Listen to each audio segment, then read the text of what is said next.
Peta Credlin, live on Sky News Australia. Good evening, welcome to the show. Tonight, Monday the 7th of October, and it's a tough day for our Jewish friends here in Australia, but also around the world. It's a tough day too for anyone who loves this country and cherishes its values, to fear for where we're headed unless we all stand against division and hate. Here's what's coming up tonight on Credlin. 1 year on from the October 7 atrocities, we'll cross live to a Melbourne community event where tonight over 5,000 people are gathering in a mass show of support for Australia's Jewish community. Tony Abbott will join me live from the Israeli Embassy in Canberra for his reflections on what this past year says about us as a country, and also what's ahead as concerns mount over Iran's growing nuclear capability. Plus, live to Jerusalem, we'll talk to my colleague Sharry Markson as Israel tries to mourn its dead and defend the living all at the same time. And despite pleas from the Jewish community and somewhat weaker words from our authorities, pro-Palestine activists hit the streets over the weekend, and in a sign of absolute disrespect, tonight a large protest will go ahead at the Lakemba Mosque in Sydney. This is a movement that is hateful at its core, that never talks about peace, that never talks about coexistence, that has never brought itself to recognise the right of the Jewish people to a national home in any borders. We have thousands of people potentially on streets in Australia waving flags that look pretty similar to the Hezbollah flag. We just don't know at what point this will break into violence. But first, a year ago today I felt devastated, as I thought all Australians would, at the brutal murder of more than 1,200 Jewish people and the taking of more than 200 hostages. The depravity of it all shocked me, as I know it shocked you. The gang rapes, the torture, the killing of pregnant women, babies in their womb. Things I can't even repeat on television. The things that were filmed by the Hamas terrorists on their body cameras that will stay forever in the mind of anyone who has watched them. It is the single worst attack on Jewish people since the Holocaust. Now, as part of a generation that grew up reading the diaries of Anne Frank, that was taught the horrors of the Nazi death camps as part of the school curriculum, I could not believe this was happening in my lifetime. Imagine then the horror for those in the Jewish community. But if October 7 last year was bad, today in some way is even worse. Because rather than standing with the brave people who have been persecuted for many millennia, and to stand with the only liberal democracy in the Middle East, too many Australians are on the side of the murderers, not the victims. Now, I can understand Australians lamenting civilian casualties in a just war, and I can understand Australians too fearing for relatives in war zones.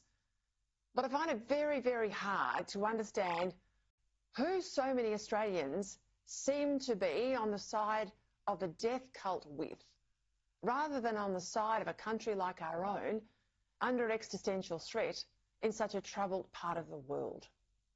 How can so many recent migrants have brought their hatreds with them, and why haven't we done more as a society to insist that people integrate and adopt Australian values?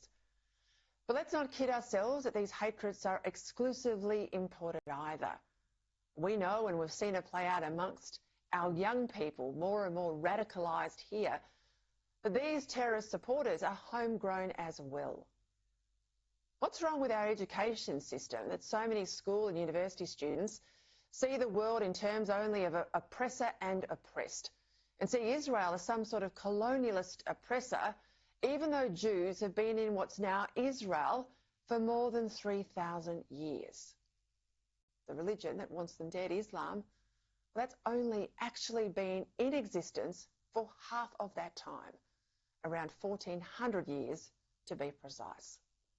In terms of leadership, what's wrong with our national government that they've found it so hard to condemn Hamas and back Israel's right to self-defence, with Anthony Albanese never visiting Israel and Penny Wong refusing to go to the worst massacre site on her one and only trip after October 7.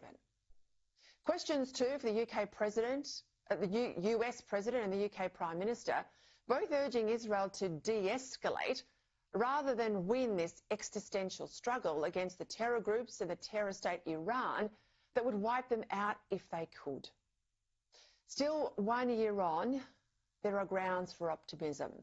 As a Herald poll today shows, despite the numbers demonstrating in favour of terrorism, far more Australians see the October 7 atrocity for what it was. And as we know from the Voice referendum result, the collective common sense of the silent majority is usually far more sound than the noisy minority or the folly of woke corporates and a weak government.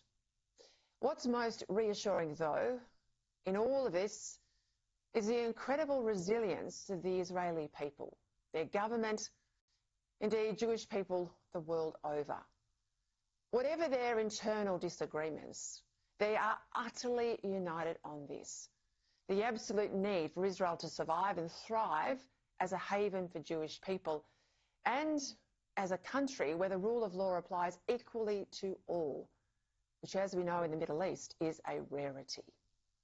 As far as being humanly possible, the Israeli military has been fastidious about avoiding civilian casualties and have been precise in their targeting.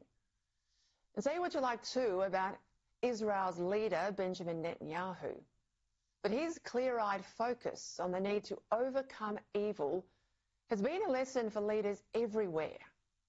If this was your country under attack, if this was Australia, well, you too would want more Churchill than Chamberlain. Because every Jew has a family tree with branches that end abruptly. Because 80 years ago, the world simply could not comprehend man's inhumanity to man, until we opened the doors of the death camps and we witnessed a horror that we thought was never again, until this time last year. Now, as always, it's an honour to sit with you in this seat every day as we cover off the things that matter to us in the wider world. But tonight, I wish I could do that, but be able to also stand in person at one of the vigils happening tonight as we go to air, to show my personal solidarity with all Jewish people around the world on this most difficult of days. I know that many of you watching home at night, I know that you feel the same way too.